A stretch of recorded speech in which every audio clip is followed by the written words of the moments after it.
Hey guys, Andy N, spoken late. Back in the house. Sunday afternoon. It's lovely today, but cold.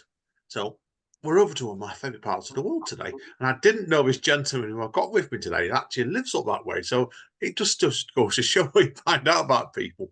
We've got the fantastic Danny McLoughlin with us today. Now I met Danny back in the last year when he's been coming to speak easy as a regular for a while now. He's a fantastic writer. And he's also done an appearance on my experimental band's DIH and Friends Christmas album with a stunning piece as well. And he doesn't know this yet, but I've had about 7 comments on that saying that's the strongest track on the album. so it shows. But Danny, obviously, for people who don't know you, buddy, give us a spiel. You give me hints on the pre-record about where you're from originally. So tell us about yourself as a person and what led you to where you are now. Well, I started life at a very young age over in Liverpool, and I have 3 brothers over there. So we came from it was first immigration Irish family. So that influenced us, I think, influenced the kind of literature, James Joyce, the kind of literature which we read and the music we listened to. And also, I suppose, like many first immigrant families, gave us a lot of kick and push from parents to kind of move on and try and do something with our lives if we possibly could. I moved over to Manchester way in the 80s, and that was for a job and a woman. The job lasted a little longer. And I finally graduated my way up to the sunny hills of Glossop.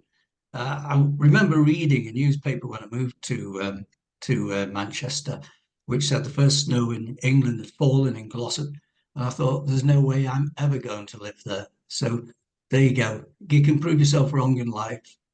And you obviously you have to face the usual Mancunian jokes, you come from Liverpool. The River Mersey runs through Liverpool, doesn't it? Well, it has to, otherwise it would be mugged, that kind of thing. Oh God, yeah, completely, mate. Yeah, love Glossop. It's a lovely area, but you're right. When it gets used, I've always had the myth about it definitely gets the first snow every time it comes down in this area, and I've been stuck up there a couple of times when I had snow plows now, so I know it well, mate. Okay, now I've met you last year when you started to come and speak easy regular for your poetry, really. Now, have you been writing? You've given us a hint about James Joyce already. Were you writing as a child, or has it come to you a bit later in life? Yeah, I think I was writing on and off as a child. I remember winning some kind of competition with some comic way back, when I was very young. I can't remember what I won. I thought it was a radio or something. I'm not sure they provided the batteries though. And that was probably the start of it. I always enjoyed reading. I enjoyed reading. Started out, as I say, with the usual picture comics, pictorial, but then I moved on. I really liked the words, and I liked to learn new words and try and understand the meanings. So I think that started me very early on, looking at ways of communicating. Philip Pullman, the novelist, has said that after we've dealt with the necessities of life, what's important to us as relational animals is that we actually have stories and we listen to stories. That's what gives us the interconnection one with the other. And I think he's absolutely right on that. Yeah, no, I agree with you completely on that one. It does this. No, it's a valid point indeed. So now, you caught me out with originally was, and I like being caught out as an artist myself, was when you appeared on our Christmas album this year just gone. Was I didn't know this, but you either you or your wife, and I presume it's you, has got a bit of musical element to yourself as well, haven't you? So Yeah, I try and play the saxophone, the alto saxophone. So I did start playing this in the 80s. I mean, my schooling was probably like most people's. The only type of musical instrument you had was a recorder, which was dipped in some kind of disinfectant. It's probably no good to your health throughout the years. True. And I was a great lover, and I'm a great lover of jazz. So I always wanted to try and imitate some of the jazz greats, people I really liked, like Charlie Parker, John Coltrane. So in the 80s, I tried to take up music, saxophone. And I had a guy who was teaching me who had his own orchestra in the 50s. This great guy, great raconteur, but he never taught me anything. But we had some great conversations, and I thought this effectively ennobled me. I thought I really liked music more than I ever thought I did. So unfortunately, I couldn't keep it up in the 80s. Work overtook at the time. So in the last 5 years, I've tried to go back to it and pick it up. And again, I just want to be able to play away my feelings. So I do play with a few other people. My elder son is a jazz drummer. He's always telling me I'm out of time, but I've been out of time all my life. I just don't admit it to him. I hope your son's not listening to this today. That's all I'm going to say there, right? That's right. Yeah, but as I always say, it's a father's prerogative to be out of tune, right? And Great. I agree. and I then you like look it. at the other side of the coin. And so I can do noise, but certainly I can't hope to do much jazz music. But yeah, I think also jazz music always sometimes has to be a little bit out of tune, out of time anyway, because it gives it that edge sometimes anyway. It doesn't. I think it goes with my character. I don't think I'm the kind of person who can fit into an organization. I'm like Groucho Marx, you know. I don't want to be a member of any organization that would have me. So I think it's good. I mean, my new music teacher is always telling me, well, you've got to first play it the way it is written. And I find that very difficult. I know what they mean, but it doesn't quite make sense in the real world. Yeah, was it Marky Smith that said something along the lines of before you can actually, before you can have to learn something, then you can play it bad, can't you? Or was it the way around? I can't remember now, to be honest with you. But yeah, but more is an opinion. Just go for it and follow your heart, don't you? As I would say, Yeah, definitely yeah. that. So yeah. So do you find it then? Obviously, with you operating two different fields of your music and also your poetry, is it where you find like your brain's having to look at things in different ways when you're doing your poetry, for example? Does it cross over? Well, I think that's right. I think we all come at situations and issues and tasks and challenges in immense different ways. You know, if you look at any kind of issue or matter, then there are a whole set of perceptions on it. There's not just one or two. So it's not binary. It's not this or that. And I think that's what gives us such great diversity as people. It enables us to interpret things in a manner, wild different ways. I mean, you only have to, you know, if you gave any of us a subject, a poem or piece of music, we'd all interpret it differently, and it'd all be immensely interestingly and such a variety. You know, it would be, it would be great, a great experiment to actually do. Yeah, I think you've got the jazz saying to think about your writing there as well. Because whenever I heard you read, and I've read bits of your writing, I get the jazz feel in it sometimes, and it's but writing itself is similar to jazz music. I think in the fact that everything's open to interpretation, isn't it? Yeah, I agree. And I think I try to impulse some rhythm into the reading to make it more musical, but to make it more interesting and nuanced. So it is, yeah. It's. I think it's an important aspect to do. I'm always conscious that if I think I create something, and sometimes I will question that. You know, is what I write poetry? I don't know. I'll leave it to others. What I try to do is write something interesting, something that makes a comment, something which will pull in people, something which will be storytelling, and then I see that piece of work then as having its own life, and therefore I have to respect it. I have to try to deliver it as best I can so that it can go wherever it goes on its own and people can judge it or mark it or simply just enjoy it, which is what I hope they'll do. Yeah, and that's a good point. It's a good point that because certainly when I first started performing myself some years ago, I was strictly a poet, and I've, the older I've got, I think this applies to you as well. Actually, as well, is I've not let my actual creativity be restricted to one form nowadays. So I look at things that each piece is its own beast sometimes, and it's like you never know where you start off where it's leading sometimes. And I think that applies to you as well. To be honest with you, what I get the feeling. Yeah, I'd agree with that, Andy. And I think sometimes I look back on something and we all must do this, and I think, who wrote that? I, I can't remember it being me, and I'm not quite sure how it came together or how the words fell onto the page. but they somehow do. Yeah. And so I'm just grateful that sometimes it seems to work out and people seem to enjoy it. Yeah. What led you onto the creative word scene then, or spoken word scene? Because I know you've been active for a bit, haven't you? So, but is what made you want to led you into that field? I think I'd always wanted to express myself in some ways. And I think my leanings in life, I qualified as a counsellor some, Oh, 30 years ago. oh yeah. And that was an interesting travel for me because when I went on the course, I was working in the legal profession at the time. And so I Oh, seen again as a bit of an oddity as to, why is he here? What's he doing? But I found it very cathartic as an experience. It enabled me to get in touch with my inner feelings, if you like, and to deal with some matters and issues in my life. And oh, I think all of us, have a sensitivity to matters mm, which are happening in the world at any time.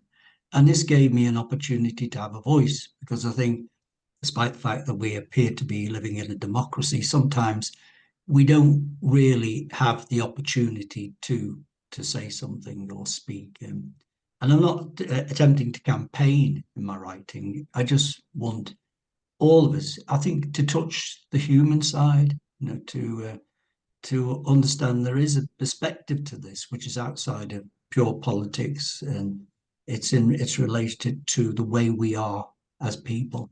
agreed. Agreed completely with you there, mate. Is I always think good writing on poetry and particular poetry as well is like you're showing, not telling. If you're telling, I think you're in danger of coming preaching sometimes. Your work's very, very good at the showing of it. You're telling you what you want people to realise. You've done a few about Gaza, if memory is correct, and was a beautiful piece you've read at Speakeasy. You're going on about the reality of the situation, but not preaching to us. And that's very, very good writing.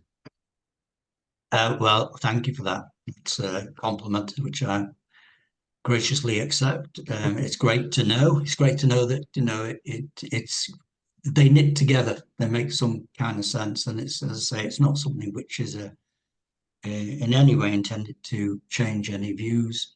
And I've always wanted, again, probably because I've spent so many years in law, and everyone goes, "What is he talking about?" You can get into that, technical language, that canned. And I also wanted to try and break down barriers. Again, it's about communication. Yeah, I don't great. want people to have knitted furrows and go away and go, what was that all about?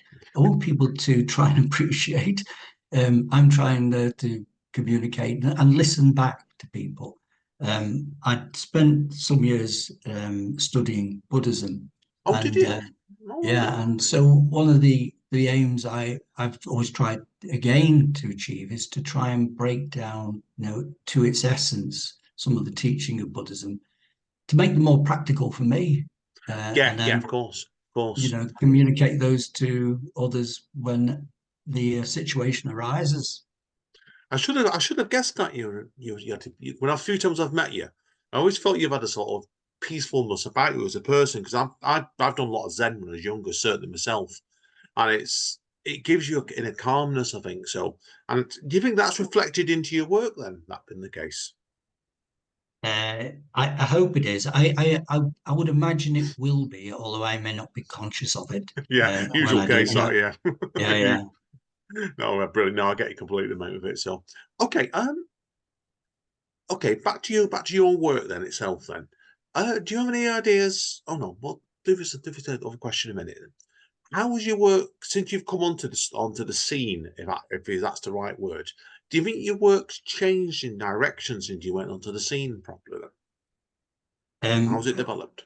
yeah, yeah. I've been probably on the scene twice. I was on the Hmm. scene up till 2000.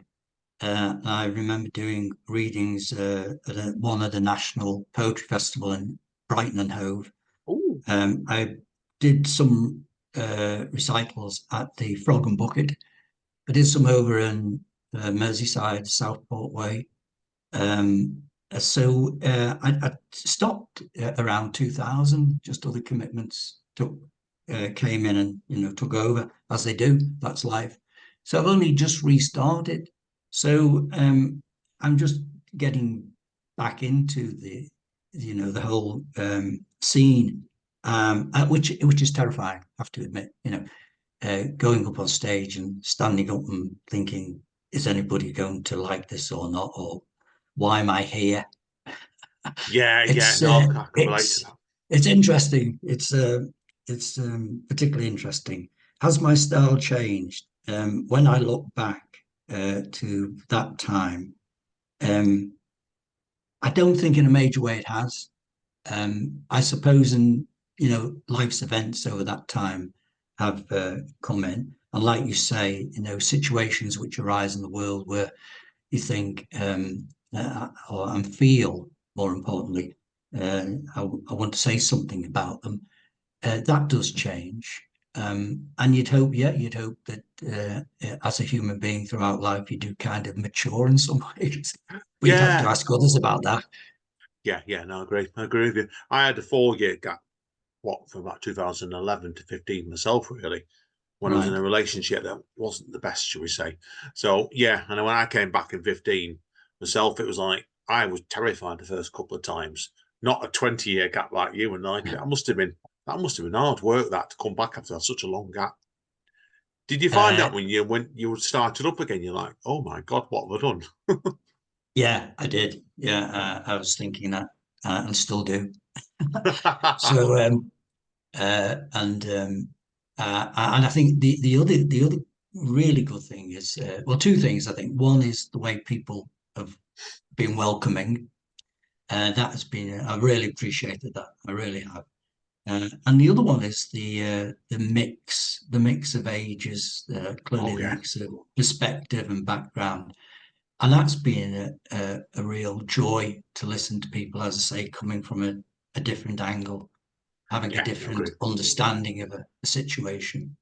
Yeah, no, I agree. That's why it's been a pleasure having you at Speakeasy, because you do things in your way. It's a very different angle that other people do, and when we have people there like you've identified, we get people of all ages, all backgrounds, and all kinds of different directions. It's a pleasure sometimes when you get to a good night.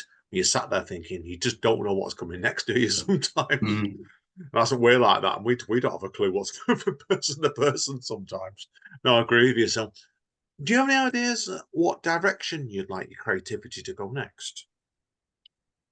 I'd like to continue because I am beginning to enjoy and lose some of the nerves in presenting. Sometimes, as I said, I think perhaps I don't do the poem the justice it deserves away from me. But I'm hoping that gaining confidence, maybe get something published. I did self-publish a small pamphlet over 20 years ago, Wow. which was good, I think. And so perhaps something of that nature I possibly could. But I have to say, I'm not fixated with publishing. If it happens, it happens, and that'd be great. Um, and sometimes I wonder, is what I write good enough for publication? We all must worry about that, I suppose, be concerned. Or is it better when it's spoken?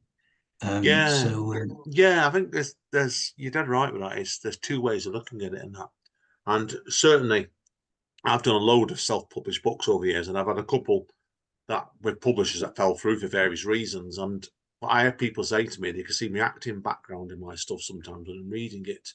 So it's a bit of both, really, isn't it? So you've got to constantly got to ask yourself which is the best direction.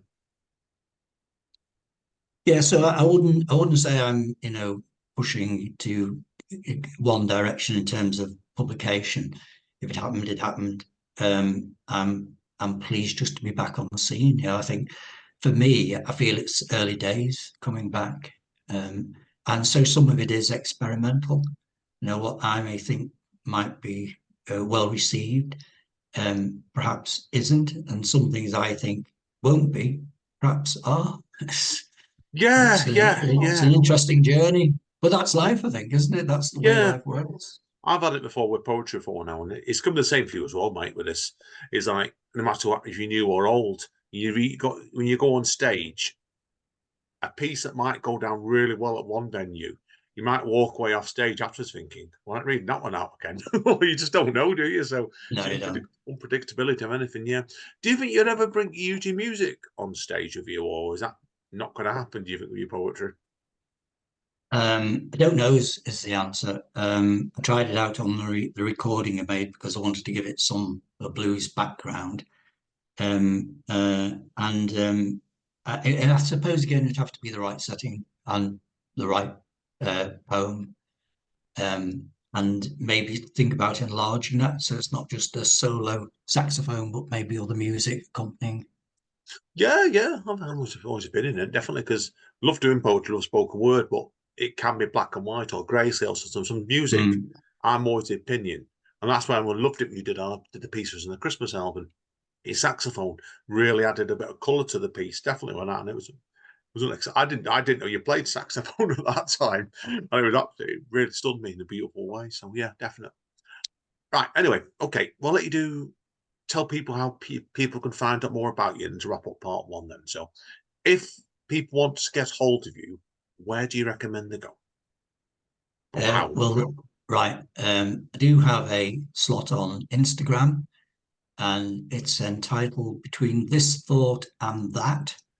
And it has a very uncomplimentary head shot of me.